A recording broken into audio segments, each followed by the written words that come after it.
Brother Peter's love was not limited to those who sought him out for spiritual advice. He had the greatest love and care for the poor, and though none so poor as he was able to help them with the money that was given to him, and by the effect which his words had with the rich and powerful, whom he ever urged to greater regard for the poor. The poor got alms from Brother Peter, the sick health, the perplexed advice, and the sorrowful comfort. His time and attention were largely absorbed by the crowds that flocked to him for these blessings, but over and above these lesser worries, his ever-growing congregation gave him much more concern.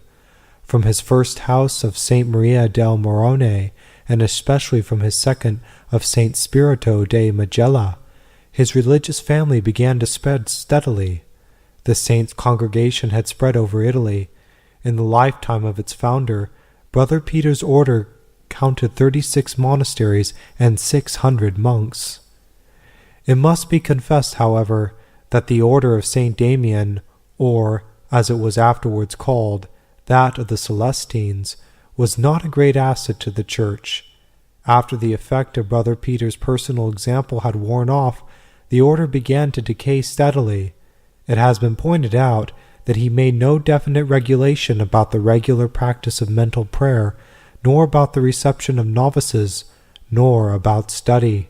Hence, through the various houses were dependent on the Abbot General of the Monastery of the Holy Ghost on Mount Morone.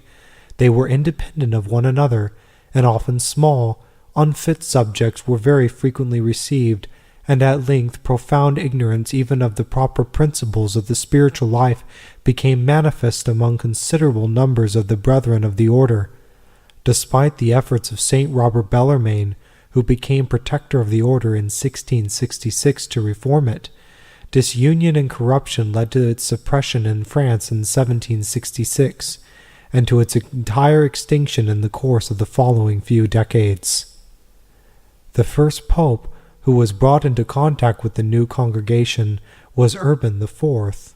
In accordance with the new request which had been laid before him on behalf of the order, he commissioned the ordinary Nicholas to incorporate them with the Benedictine order, without prejudice to the rights of anyone, seeing that at present, he wrote, they are not subject to any order whatsoever. Wherever the saint retired, men followed him, and whether he wished it or not, kept him in touch with the things of the world. Thus he learnt of the great council which Pope Gregory X had summoned, and also of his intention to suppress a number of orders that had been recently started.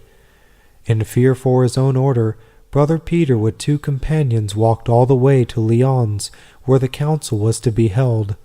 Like other men, Gregory fell under the charm of the simple monk, and, to Peter's great satisfaction, readily confirmed his adaptation of St. Benedict's rule.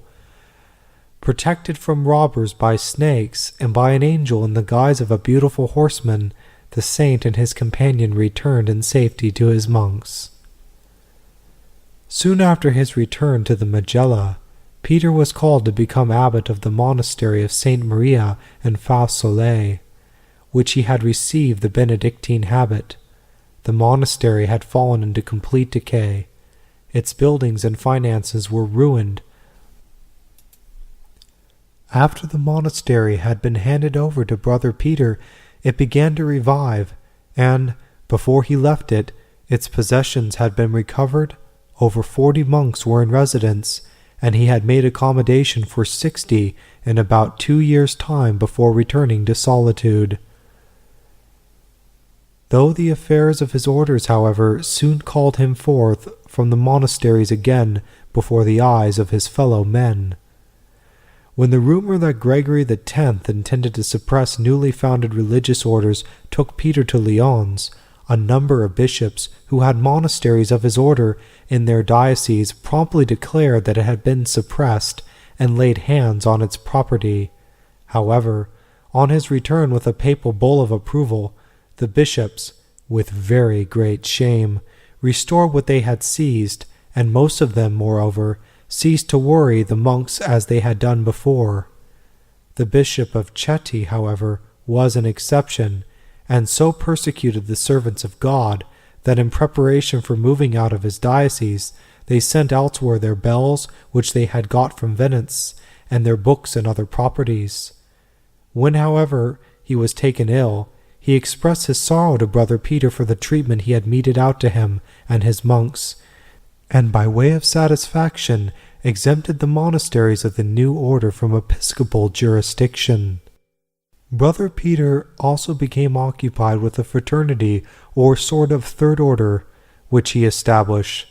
This he founded for those who could not take the religious habit, but desired to be connected with his order.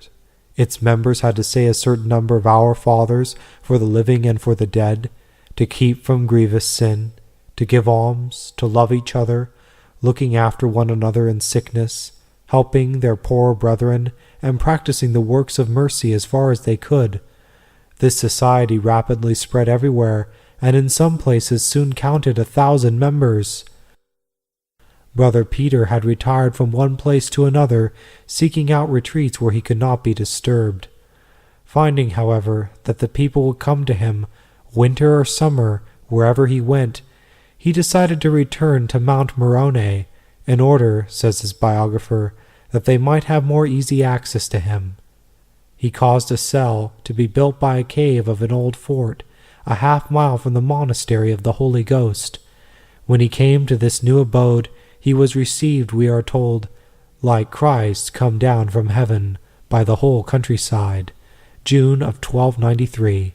He remained for 13 months, till the day he left it as Pope.